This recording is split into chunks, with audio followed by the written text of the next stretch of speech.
गुरुजी, समाज में देखा जाता है कि जो व्यक्ति मर जाता है उसकी अस्थियां गंगा में बहा देते हैं, तो क्या ये ठीक है, उचित है?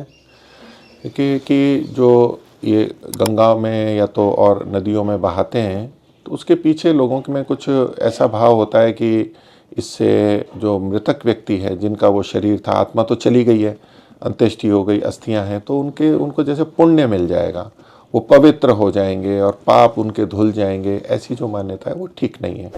जीवित अवस्था में भी हम नदियों में स्नान करते हैं तो उससे तो केवल बाहर की शुद्धि होती है, आंतरिक शुद्धि उससे नहीं होती है, थोड़ा ही प्रभाव आता है। इसलिए इसका ऐसा कोई नहीं है। इस भावना से जो वहाँ करते हैं वो ठीक नहीं है।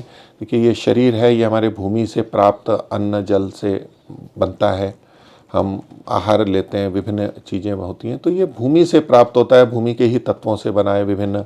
तो इसको भूमि के अंदर ही विसर्जित कर दिया जाता है। राख है और है, खेतों में बिखेर सकते हैं, पौधों में दे सकते हैं, अथवा बाहर दिखने में चूंकि अच्छी नहीं लगती है, कुछ अस्थियां प्रतीत होंगी, तो थोड़ा गड्ढा खोद करके उसके अंदर गाड़ देते हैं, तो वो धीरे धीरे गल जाती है, मिट्टी में मिल जाती है, और आगे ये सब तत्व इस भूमि से मिले थे, भूमि में ही मिल जाते हैं, और फिर ये प्रकृति में मिट्टी में मिल करके और फिर नई पौधों और उसमें उन वो पोषक तत्व जो हैं, क्षार हैं और हैं, वो सब प्राप्त होते हैं, और ये जीवन चक्र चलता रहता है। हमें इस चक्र में ही तो हम उत्पन्न हुए हैं, और इसी चक्र की चीज़ें हमें वहाँ पर देनी चाहिए।